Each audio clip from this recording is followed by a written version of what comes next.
अवधूत चिंतन श्री गुरुदेव दत्त श्री स्वामी समर्थ. तुम्हा सर्वांचं स्वामी मराठी चॅनलमध्ये मी तुमचं मनापासून स्वागत करते आणि आजच्या या व्हिडिओला सुरुवात करते. श्रावण महिना हा सणांचा राजा मानला जातो. हिंदू धर्मामध्ये प्रत्येक सणामागे काही ना काही वैशिष्ट्यताही असतेच, कारण श्रावण महिना हा विविध सणवार घेऊन येत असतो. श्रावणाला पवित्र महिना असे संबोधले जाते. श्रावण महिन्यातील पहिला सण म्हणजेच नागपंचमी. याशिवाय श्रावणी सोमवार ही या महिन्यामधील खास असतात. श्रावणी सोमवारी अनेक जण विविध व्रत वैकल्य हे करत असतात. जे शिवभक्त असतात ते या महिन्यामध्ये खूप व्रत आणि उपवास करत असतात. नागपंचमीच्या दिवशी नागाची विधिवत पूजा केली जाते. सापाला महादेवांच्या गळ्यात स्थान आहे. पौराणिक काळापासून नागपंचमीचा उपवास व पूजा केली जाते. भावाच्या दीर्घ आयुष्यासाठी हा उपवास केला जातो. नागपंचमी या सणाचे धार्मिक आणि आध्यात्मिक असे दोन्ही उद्दिष्टे आहेत. पौराणिक काळापासूनच नागपंचमीला नागाची आणि त्याचबरोबर महादेवांची देखील पूजा केली जाते. त्याचप्रमाणे शेतकरीसुद्धा नागपंचमीच्या दिवशी शेतामध्ये नागाची मनोभावे पूजा करतात, कारण साप हा शेतातील पिकांचे उंदीर किंवा इतर प्राण्यांपासून शेतीचे संरक्षण करत असतात. त्यामुळे नाग हा क्षेत्ररक्षक म्हणून मानला जातो. नागपंचमीच्या अनेक कथा प्रचलित आहेत, परंतु त्यामध्ये सत्येश्वरी देवी आणि तिचा भाऊ सत्येश्वर यांची कथा प्रख्यात आहे. ज्या कथेमध्ये सत्येश्वरी देवीचा भाऊ सत्येश्वर असतो आणि तो नागपंचमीच्या आधीच्या दिवशी मृत्यू पावलेला असतो. भाऊ मृत्यू पावल्यामुळे सत्येश्वरी देवी दुःखी होते आणि तिला तिचा भावाचा विरह जो काय आहे तो सहन होत नव्हता. या परिस्थितीमध्ये तिने अन्न आणि पाण्याचा त्याग केला होता आणि त्याच क्षणी तिचा भाऊ सत्येश्वर हा एका नाग स्वरूपामध्ये दिसला होता. तिचे भावावरील प्रेम पाहून नागदेवता तिच्यावरती प्रसन्न झाली आणि तिला नवीन वस्त्रे, नवीन दागिने दिले आणि त्याने तिला ते परिधान करण्यास सांगितले. हे पाहून सत्येश्वरी जी आहे ती समाधानी झाली आणि तसेच या दिवशी स्त्रिया हातावरती मेहंदीसुद्धा काढतात, कारण जे नागदेव जे आहेत ते तिला सोडून जातील म्हणून. जो सत्येश्वरीचा भाऊ सत्येश्वरीच्या मृत्यूच्या वेळी तिला तिच्या दुःखामध्ये साथ देण्यासाठी आलेला होता, जो नाग होता, त्यामुळे त्या नागाने तिला सोडून जाण्याच्या भीतीने तिने नागदेवतेकडून वचन मागितले की तू मला सोडून जाणार नाही. तेव्हा सत्येश्वरीच्या हातावरती वचन देताना काही चिन्हे उमटली होती आणि याचेच प्रतीक म्हणून या दिवशी भावाच्या नावासाठी हातावरती मेहंदी काढली जाते. तर नागपंचमीच्या दिवशी एकतरी झोका हा घेतलाच जातो, कारण त्याला मानाचा झोका असे मानले जाते. यामागचे कारण असे आहे की सत्येश्वराच्या मृत्यूच्या दुसऱ्या दिवशी सत्येश्वरीला नागदेव दिसले नाहीत, म्हणून ती सैरभैर झाली होती आणि जंगलामध्ये भटकू लागली होती. तेव्हा ती झाडाच्या फांद्यामध्ये अडकून पडली. त्यानंतर नागदेव आणि तिला समोर येऊन सत्येश्वराच्या रूपामध्ये दर्शन दिले. त्यावेळेस ती खूप आनंदी झाली आणि झोके घेऊ लागली. अशी मान्यता आहे की हा झोका जसा जसा वर जातो तसं तसे आपल्या भावाची उंच उंच प्रगती होत जाते आणि जसा जसा हा झोका खाली येतो तसे तसे आपल्या भावाच्या आयुष्यामधील दुःख जे आहेत ते हळूहळू दूर होत जातात आणि म्हणूनच नागपंचमीला स्त्रिया ह्या झोका खेळतात. या दिवशी आपण नागदेवतेची आणि भगवान शिवांची पूजा केल्यामुळे त्यांचीसुद्धा कृपादृष्टी आपल्याला प्राप्त होते. या दिवशी कोणत्या गोष्टी करू नयेत, कोणत्या गोष्टी तळू नयेत, चिरू नये, चाकूने चिरू नये, गरम जेवण बनवू नये, टोकदार वस्तूंचा या दिवशी वापर करू नये. उपवासाचे जे पदार्थ आहेत ते पदार्थ कधी खाताना तुम्हाला थंड करूनच खायचे आहेत. त्याचबरोबर पशुपक्ष्यांना सुद्धा या दिवशी तुम्हाला त्रास द्यायचा नाही. या सर्व गोष्टी तुम्हाला नागपंचमीच्या दिवशी पाळायच्या आहेत. या व्हिडिओमध्ये मी तुम्हाला नागपंचमीची एक प्रचलित कथा होती ती सांगितली. त्यानंतर उपवासाच्या दिवशी कुठले पदार्थ खाऊ नयेत हे सांगितले. तर आता बघूया की हा भावाचा उपवास का करावा याबद्दलची माहिती पाहिली. तर आता जाणून घेऊया की श्रावणामधील पहिला सण म्हणजेच नागपंचमी. कालिया नागाचा पराभव करून यमुना नदीच्या पात्रामधून भगवान श्रीकृष्ण जे आहेत ते सुरक्षित बाहेर आले आणि तो दिवस होता नागपंचमीचा. नागपंचमीचे आध्यात्मिक आणि सांस्कृतिक असे वेगवेगळे महत्त्व आहेत. या दिवशी अनंत म्हणजे शेष, वासुकी, पद्मनाभ, कमल, शंखपाल, धृतराष्ट्र, तक्षक आणि कालिया या 8 नागांची पूजा केली जाते. महादेवांच्या प्रतीकांपैकी एक महत्त्वाचे प्रतीक म्हणजे नाग आहे. तसेच श्री विष्णूंचे प्रतीक म्हणून सुद्धा नागाला ओळखले जाते. श्रावण हा शिवांची उपासना करण्यासाठी अतिशय महत्त्वाचा दिवस मानला जातो. अतिशय पवित्र असा हा महिना आहे. हा संपूर्ण महिना महादेवांना समर्पित आहे. तसेच या महिन्याला आपल्या सणांचा राजा म्हणून सुद्धा ओळखले जाते. तसेच श्रावण महिना जो आहे तो निसर्गाशी सुद्धा अतिशय संबंधित आहे.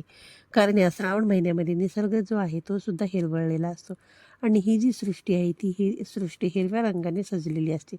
तसेच या महिन्यामध्ये नागपंचमीसुद्धा येत असते, त्यामुळे नागाच्या पूजेला सुद्धा विशेष असे महत्त्व आहे.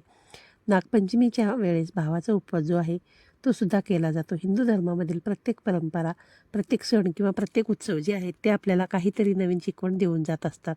नागपंचमीच्या दिवशीसुद्धा नागांची विशेष रूपाने पूजा केली जाते. यामुळे नागदेवतेचे आशीर्वाद जे आहेत ते आपल्याला प्राप्त होतात. नागदेवतेची पूजा केल्यामुळे आपल्या मनोकामना ज्या आहेत त्या पूर्ण होतात. आपल्याला मोक्षप्राप्ती होते. आपल्या आयुष्यामध्ये ज्या काही अडचणी आहेत, ज्या काही समस्या आहेत, त्या समस्यासुद्धा या दिवशी या उपवासाने, या पूजेने नष्ट होतात. आणि जे काही वाईट दोष आहेत, वाईट प्रभाव आहेत, त्यापासून सुद्धा आपल्याला मुक्ती मिळते. त्याचबरोबर जर तुम्हाला राहू दोष असेल किंवा केतूचा त्रास असेल, कालसर्पयोग असेल, कालसर्पदोष असेल, तर तो सुद्धा ज्या व्यक्तींना हा दोष आहे त्या व्यक्तीने आवर्जून नागदेवतेंची पूजा करावी. या दिवशी नागदेवतेंची पूजासोबतच आपण भगवान शिवशंकराची सुद्धा पूजा करायची असते. नाग आणि शिव यांचे एक विशेष असे नाते आहे. कारण भगवान शिव जे आहेत ते आपल्या गळ्यामध्ये नेहमी वासुकी नाग हे धारण केलेले असतात. त्यामुळे नागांची पूजा केल्यामुळे आपल्याला भगवान शिवांचे सुद्धा आशीर्वाद प्राप्त होतात. या दिवशी नागदेवतेला दुधाच्याने अभिषेक घालणे हे सुद्धा अत्यंत पवित्र मानले जाते. वेगवेगळ्या राज्यामध्ये या नागपंचमीची पूजा करण्याची वेगवेगळी पद्धत आहे. आता भावाचा उपवास केला जातो आणि तो कधी केला जातो, तर नागपंचमीच्या आदल्या दिवशी म्हणजे जो चतुर्थीचा दिवस असतो या दिवशी हा जो उपवास आहे तो केला जातो. श्रावणामध्ये ही नागपंचमी येत असते. बऱ्याच स्त्रिया ज्या आहेत त्या या उपवासाला भावाचा उपवास म्हणून सुद्धा ओळखतात. हा भावाचा उपवास जो आहे तो हा अतिशय महत्त्व आहे ह्या उपवासाला. कारण श्रावण महिन्यातील पहिला सण म्हणजे नागपंचमी आणि या दिवशी नवीन वस्त्रसुद्धा परिधान केले जातात, सौभाग्य अलंकार घातले जातात आणि नागदेवतेची सुद्धा विधिवत पूजा केली जाते. आदल्या दिवशी आपण उपवास करतो, तर या दिवशी उपवासाच्या पदार्थामध्ये आपल्याला खायचे आहेत. परंतु या पदार्थामध्ये तुम्हाला भगर्जी आहे, ज्याला आपण वरीचे तांदूळ असे म्हणतो, ते मात्र तुम्हाला या ठिकाणी खायचं नाही. त्यासोबतच उपवासाच्या पदार्थामध्ये तुम्हाला जसं मी व्हिडिओत सांगितलं त्याप्रमाणे तळलेले पदार्थ खायचे नाहीत आणि खाताना कुठलेही पदार्थ जे आहेत ते गरम तुम्हाला खायचे नाही आहेत. हे लक्षात ठेवूनच तुम्हाला हे सर्व पदार्थ खायचे आहेत. त्याचबरोबर या दिवशी उपवासामध्ये तुम्हाला सैंधव मीठाचा वापर करायचा आहे. साधं जे आपण रोजच्या जेवणामध्ये मीठ वापरतो ते मीठ तुम्हाला या ठिकाणी वापरायचं नाही. ही काळजी घेऊनच तुम्हाला हा उपवास करायचा आहे. आणि हा नागपंचमीचा जो उपवास आहे तो दुसऱ्या दिवशी सोडला जातो. यावर्षीची नागपंचमी जी आहे तर ती आहे 9 ऑगस्टला. 9 ऑगस्टला शुक्रवारी ही नागपंचमी आहे. त्यामुळे भावाचा जो उपवास आहे तर तो असणार आहे 8 ऑगस्टला गुरुवारी. तर नागपंचमीच्या आदल्या दिवशी हा उपवास असतो. त्यामुळे 8 ऑगस्टला हा उपवास करायचा आहे. गरुड पुराणानुसार नागपंचमीच्या दिवशी नाग आणि नागिन त्यांची पिल्ले यांचे चित्र काढून त्यांना लाह्यांचा दुधाचा नैवेद्य दाखवला जातो.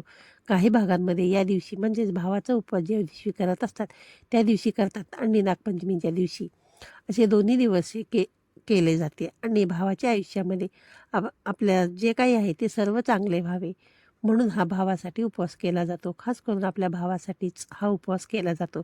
ज्या कोणाला भाऊ नाही त्यांनी नागदेवतेला भाऊ म्हणून हा जो उपवास आहे तो उपवास करत असतात. यामागची जी एक कथा आहे ती मी तुम्हाला सत्येश्वर हा तिचा भाऊ सत्येश्वरीचा भाऊ होता आणि सत्येश्वराचा मृत्यू हा नागपंचमीच्या आदल्या दिवशी झाला असल्यामुळे आपल्या भावाच्या मृत्यूच्या दुःखामध्ये सत्येश्वरीने अन्नग्रहण केले नाही. सत्येश्वरीला आपला भाऊ नागाच्या रूपामध्ये दिसला आणि तिने नागदेवतेला भाऊ मानले. तेव्हा नागदेवतेने तिला वचन दिले की जी बहीण भाऊ म्हणून माझी पूजा करेल तिचे मी रक्षण करेन. या नागपंचमीच्या दिवशी नागांची पूजा जी आहे ती केली जाते आणि नागदेवतेला भाऊ मानले जाते. तसेच नागपंचमीच्या दिवशी सर्व नागांमध्ये देवतत्व जे आहे ते प्रकट झालेलं असतं. यामुळे या दिवशी नागाची पूजा करणे अत्यंत लाभदायक असे मानले जाते. नागपंचमीच्या दिवशी नवीन वस्त्र आणि अलंकारसुद्धा परिधान केले जातात. आनंदाच्या चैतन्याच्या लहरी ज्या आहेत त्या कार्यरत होतात. त्यामुळे या दिवशी ज्या सौभाग्यवती आहेत त्या तसेच कुमारिका स्त्रिया त्या लोकांनी आवर्जून नवीन वस्त्रसुद्धा परिधान करतात आणि आपल्या भावाच्या उन्नतीसाठी भावाच्या प्रगतीसाठी या दिवशी नागदेवतेकडे प्रार्थना करत असतात. जी स्त्री नागपंचमीला नागाच्या चित्राचे किंवा नागाच्या आकृतीचे पूजन करते तर तिला शक्तितत्व जे आहे ते प्रदान होतात आणि या दिवशी नागाची पूजा करणे म्हणजे सगुण रूपामधील भगवान शिवांची पूजा केल्यासारखी असते. वातावरणातील जे आकृष्ट झालेल्या लहरींचा प्रभाव असतो हा वर्षभर राहत असतो अशी सुद्धा मान्यता आहे. नागपंचमीला नवीन वस्त्र का घालतात? तर जेव्हा सत्यश्वरीच्या भावाचा मृत्यू झाला आणि तिचा शोक पाहून नागदेवतेने तिला नवीन वस्त्राने नवीन दागिने दिले आणि तिला ते परिधान करण्यास सांगितले. हे पाहून सत्यश्वरी जी आहे ती समाधानी झाली. त्यामुळे या दिवशी नवीन वस्त्रे हे जे आहेत ते परिधान केले जातात. आणि हातावरती स्त्रिया मेहंदी का काढतात ते सुद्धा मी तुम्हाला आजच्या व्हिडिओमध्ये सांगितलेले आहेत. आजचा हा व्हिडिओ तुम्हाला आवडला असल्यास व्हिडिओला लाईक करा, शेअर करा आणि पुन्हा भेटूया अशाच एका नवीन आणि माहितीपूर्ण व्हिडिओमध्ये. तोपर्यंत सर्वांना श्री स्वामी समर्थ.